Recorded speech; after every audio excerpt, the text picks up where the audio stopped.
Now, the House of Representatives is set to probe the incessant grid collapse in Nigeria. This development comes as the federal government set up a forensic investigative committee to address the incessant grid collapses in the country. Minister of Power Adebayo Adelabu constituted the committee after an emergency meeting with the leadership of the Transmission Company of Nigeria and the Nigerian Electricity Regulatory Commission on Tuesday. The minister expressed displeasure at the incident, which he said was capable of rubbishing the giant strides made in the last 1 year, which has led to an increased generation and distribution of 5,527 megawatts, a record generation in 3 years.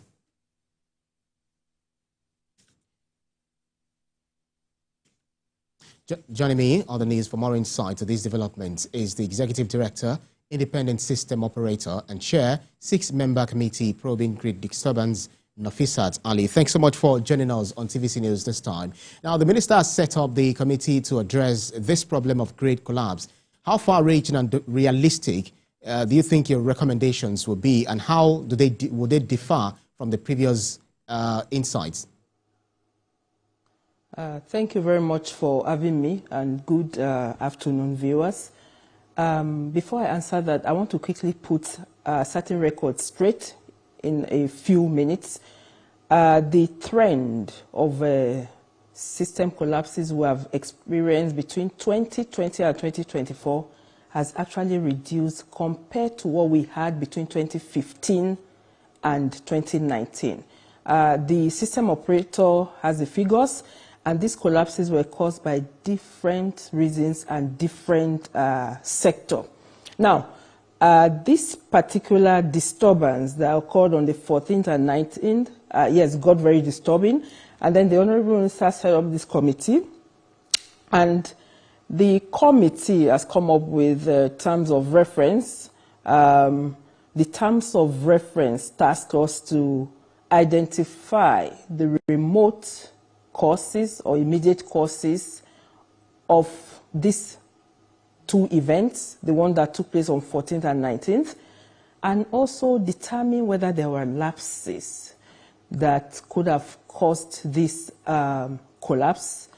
And we are to also check the integrity of equipment in these substations, that is the Jeba substation and the Oshobo substation, and determine whether the maintenance plan, the schedule is being, the maintenance is being done according to plans. We'll check the records and all that. So, and we are also to determine whether there are other factors that are threatening to grid stability. So we have a number of items on the terms of reference that will aid us to carry out this assignment.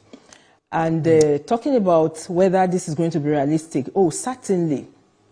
The Honorable Minister mentioned that our recommendations should be phased short-term, medium-term, and long-term, depending on when we think those recommendations can be achieved.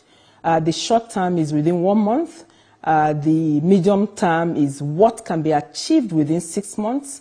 And the long term is 6 months and above. And that's the way we intend to go about it.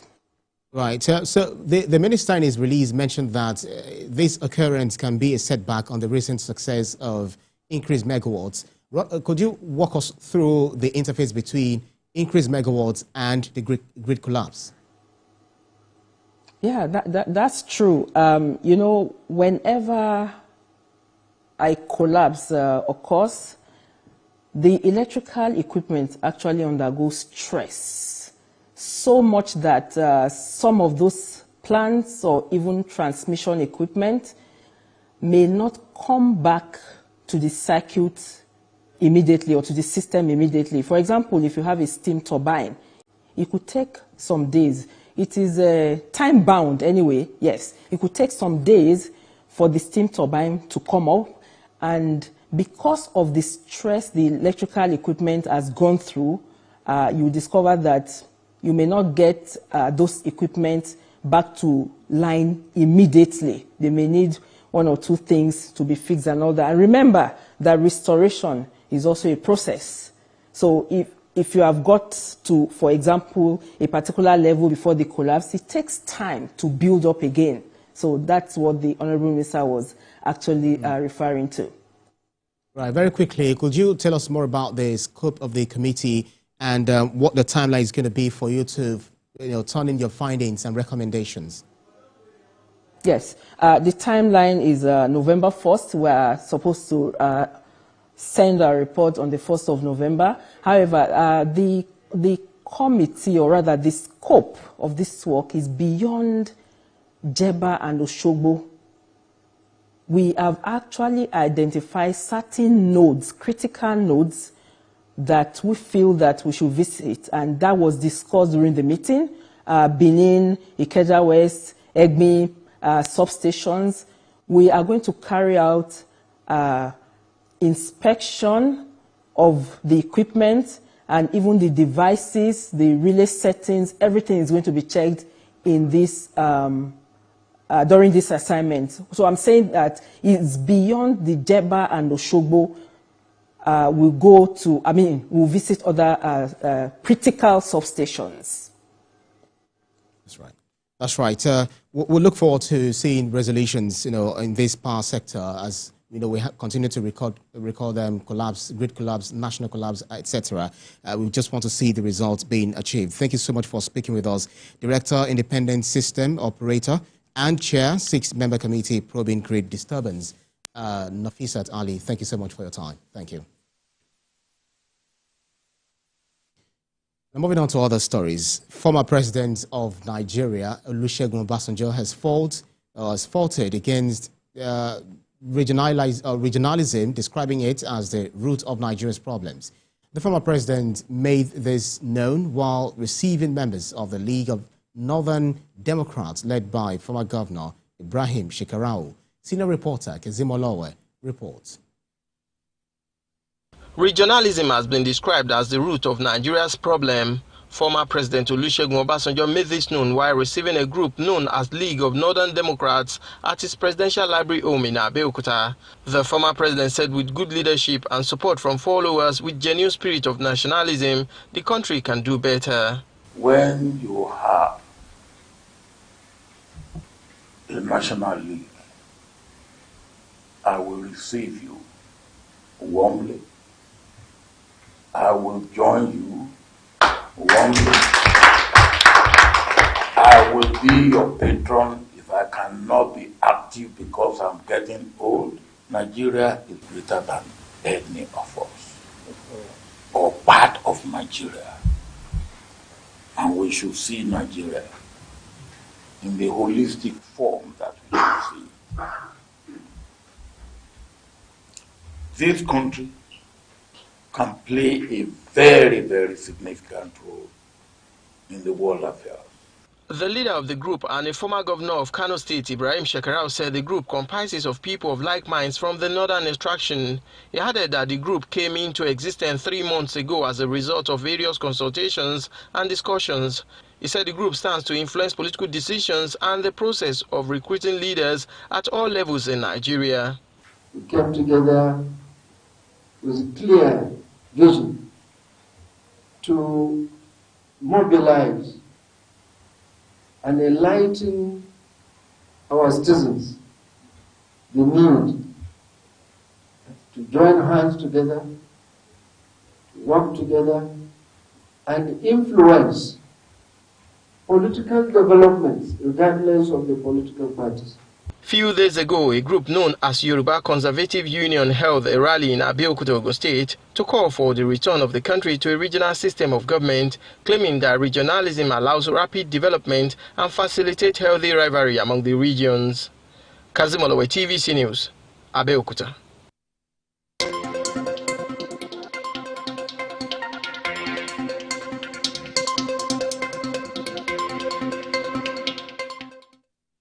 News just reaching us says the Federal High Court sitting in Abuja has discharged Binance executive Tigran Gambaryan from money laundering charges filed by the Economic and Financial Crimes Commission.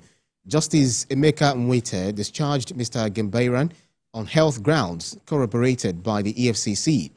The EFCC informed the court that the case could not proceed on the last adjourned date due to Mr. Gebraian's health conditions, which, according to him, the state has managed effectively. The commission stated that a report from the Nigerian Correctional Service through the Office of the National Security Advisor now indicates that Mr. Gebraian's health has deteriorated to the extent that he can hardly walk without the assistance of a wheelchair, in addition to suffering from other health issues. Once again, U.S. News Regional says the Federal High Court sitting in Abuja has discharged Binance executive Tigran Gebraian from money laundering charges filed by the EFCC. We continue to monitor the development of the story as information emerges.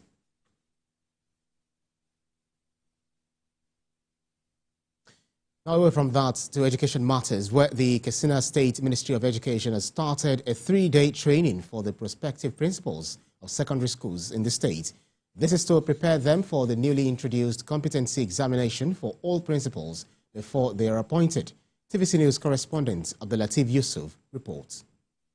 Production of competency tests on school administrators and teachers has never gained any popularity in the past, but it is truly a sure way to go, considering the state of schools and the quality of product they produce. And we're also here to also sensitize the general public on the need and the role we are playing and the reason why it was necessary for us to conduct this test.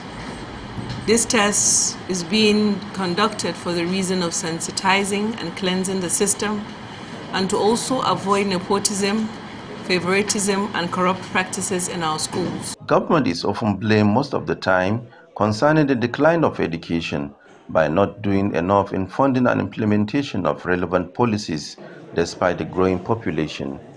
However, it is time to look beyond the surface and do the needful by setting the track for teachers who are the guardians of the society.